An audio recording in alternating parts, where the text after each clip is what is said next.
그 어떤 유창한 언어도 그리스도의 대속적 죽음이라는 맥락 없이는 하나님께 상달될 수 없습니다.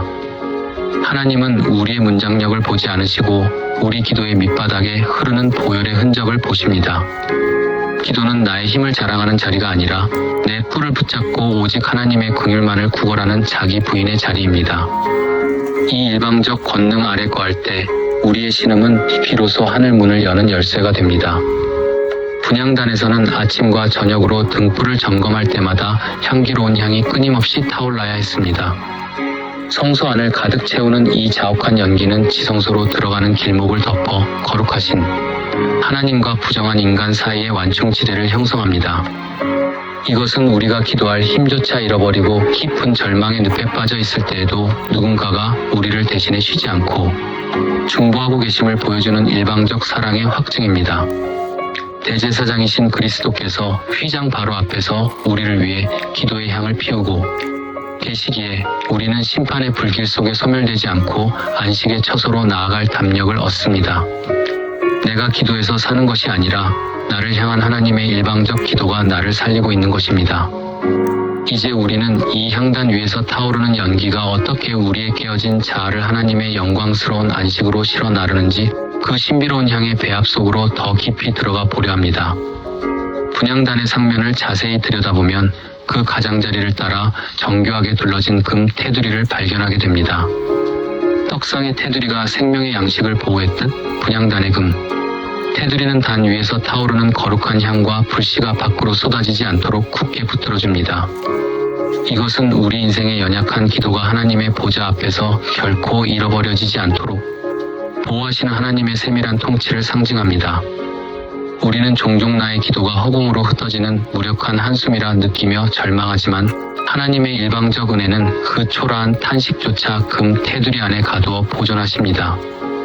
기도의 응답보다 중요한 것은 우리의 기도가 하나님의 거룩한 구역 안에서 안전하게 보호받고 있다는 사실입니다. 나의 의지가 약해져 기도의 불꽃이 흔들릴 때에도 하나님께서 친히 두르신 그 금 테두리가 우리의 중보를 지켜내며 지성소의 영광으로 연결하고 있습니다. 이 작은 제단의 양옆에는 금 고리 둘이 만들어져 있고 그 고리에는 제단을 매기 위한 채가 꿰어져 있습니다. 성경은 성소 안의 기구들 중 이동이 잦은 뜰의 기구뿐 아니라 이 은밀한 분향단 역시 언제든 어깨에 메고 움직일 수 있도록 설계하셨습니다. 이것은 하나님의 중보가 성막이라는 고정된 장소에 머물지 않고 성도가 걷는 광야의 모든 거친 현장으로 함께 이동한다는 놀라운 임재의 선포입니다. 우리가 인생의 경로를 이탈하여 길 없는 황야를 헤맬 때에도 하나님의 분향단은 우리와 함께 이동합니다. 기도는 우리가 하나님께로 올라가는 수단이기에 앞서 하나님께서 우리 인생의 걸음걸음마다 찾아오셔서 일방적으로 베푸시는 동행의 은혜입니다. 내가 어디에 있든 그곳이 깊은 수렁이든 메마른 골짜기든 내 곁에는 언제나 나를 대신해 타오르는 분향단의 고리가 연결되어 있음을 잊지 마십시오. 제사장들이 어깨에 맨 채를 통해 분향단이 이동할 때 그 위에서는 여전히 향기로운 연기가 피어올랐을 것입니다. 이것은 우리 인생의 방향타를 쥐고 있는 것이 우리의 계획이나 지혜가 아니라 우리 앞서 행하시는 하나님의 일방적 중보임을 보여줍니다. 우리는 어디로 가야 할지 몰라 두려워하지만 하나님은 이미 분향단의 향기를 통해 우리가 가야 할 거룩한 길을 조명하고 계십니다. 기도는 내 지도를 하나님께 관철시키는 시간이 아니라 내 손에 든 가짜 지도를 내려놓고 하나님의 어깨에 메인 분향단의 뒤를 따르는 자기 부인의 과정입니다.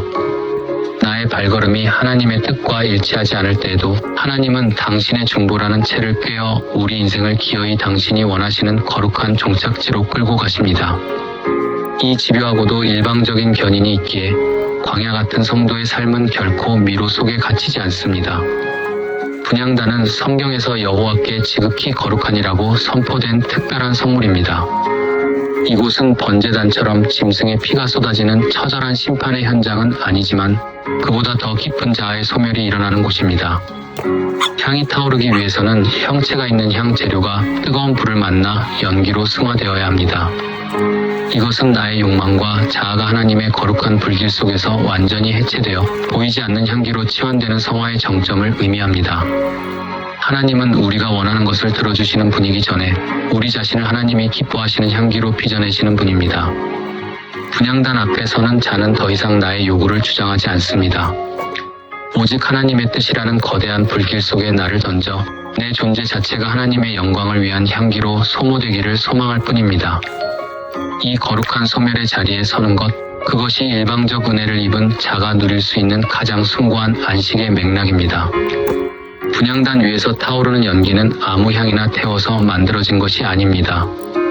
하나님은 소합향, 나감향, 풍자향, 그리고 순결한 유향이라는 네 가지 재료를 동일한 무게로 섞으라고 엄히 명령하셨습니다. 이 정교하고도 독특한 배합은 기도가 인간의 기호나 감정의 산물이 아니라 하나님이 직접 설계하신 천상의 양식임을 시사합니다. 소합향이 스스로 흐르는 은혜의 향기를, 나감향이 껍질이 부서져야만 터져나오는 고난의 향취를 상징하듯 우리 기도의 모든 요소는 하나님의 일방적인 섭리 아래 배치되어 있습니다. 인간은 자신의 언어로 기도를 수식하려 하지만 하나님은 오직 당신이 정하신 그 거룩한 배합의 향기만을 흠양하십니다. 이것은 기도의 주권이 인간에게 있지 않음을 보여주는 강력한 자기 부인의 맥락입니다. 나의 원함이나 나의 정성이 섞일 틈을 주지 않는 이 배타적인 배합이야말로 우리를 하나님이 원하시는 정결한 중보의 자리로 이끄는 타협 없는 은혜의 법칙입니다. 하나님은 이 네 가지 향 재료에 소금을 쳐서 성결하게 하라고 말씀하셨습니다. 성경에서 소금은 부패를 방지하는 정결함과 변치 않는 영원한 언약을 의미합니다. 향에 소금을 친다는 것은 우리가 드리는 기도의 밑바닥에 반드시 인간의 부패함을 억제하는 하나님의 거룩한 간섭이 있어야 함을 뜻합니다. 인간의 기도는 내버려두면 금방 자신의 욕망을 채우는 변질된 도구로 전락하기 쉽습니다. 그러나 하나님의 일방적 은혜는 우리의 욕심에 소금을 쳐서 나를 위한 기도가 아닌 하나님의 뜻을 향한 기도로 정화하십니다. 소금은 자아의 부패를 죽이고 기도의 본질을 보존하는 하나님의 거룩한 방부제입니다. 기도가 깊어질수록 우리는 내 안에 썩어질 욕심들이 소금에 절여지듯 죽어나가는 것을 경험하게 됩니다. 소금 처진 향기가 분향단을 가득 채울 때 우리의 탄식은 비로소 썩지 않는 하늘의 언약으로 승화되어 지성소의 영광과 마주하게 됩니다. 하나님은 분향단 위에 다른 향을 사르지 말라고 엄중히 경고하셨습니다. 이는 인간의 인본주의적 열심이나 종교적 치장으로 만들어낸 가짜 기도를 결코 받지 않으시겠다는 선포입니다. 성경의 역사 속에서 다른 불을 들고 나아갔던 자들이 소멸당했던 사건은 하나님의 거룩함이 인간의 기획과 얼마나 철저히 구별되는지를 보여줍니다. 우리는 때로 화려한 수식어와 간절한 종교적 행위가 하나님을 감동시킬 수 있다고 착각하지만 그것은 하나님의 향기가 아닌 인간의 냄새일 뿐입니다. 일방적 은혜를 입은 자의 기도는 나를 증명하려는 시도를 멈춘 곳에서 시작됩니다. 기도는 나의 뜨거움을 보여드리는 것이 아니라 내 안의 불순물을 태워 없애고 오직 하나님이 허락하신 불길 앞에 나를 발가벗기는 시간입니다. 다른 향이 금지된 분향단은 오직 그리스도라는 유일한 재료와 성령이라는 거룩한 불꽃만이 하나님께 상달되는 유일한 통로임을 우리에게 준엄하게 가르치고 있습니다. 이 거룩한 향은 오직 여호와만을 위한 것이며 개인적인 용도로 사용하는 자는 백성 중에서 끊어질 것이라는 무서운 경고가 뒤따릅니다. 이는 하나님의 은혜를 자신의 유익이나 정서적 안정을 위한 도구로 사유화하려는 인간의 탐욕을 정면으로 심판하는 말씀입니다. 우리는 종종 기도를 통해 나의 마음을 위로받고 싶어 하고 나의 의로움을 확인받고 싶어 합니다. 그러나 분향단의 향기는 철저히 하나님의 영광만을 향해 수직으로 타올라야 합니다. 은혜는 인간의 소유가 될 수 없으며 기도는 인간의 성취가 될 수 없습니다. 내가 기도를 통해 무엇을 얻으려 할 때 향기는 악취가 되지만 내가 하나님의 영광을 위한 향기로 소모되려 할 때 그 기도는 비로소 지성소를 여는 열쇠가 됩니다. 분향단은 기도의 주인이 누구인지를 끊임없이 일깨우며 우리 자아가 하나님의 보좌 앞에서 완전히 증발하여 오직 향기로운 연기만 남는 완전한 안식의 단계로 우리를 초대하고 있습니다. 분향단의 네 모퉁이에 솟아오른 뿔은 기도의 권능을 상징하지만 그 권능의 실체는 결코 인간의 달변이나 간절함에 있지 않습니다.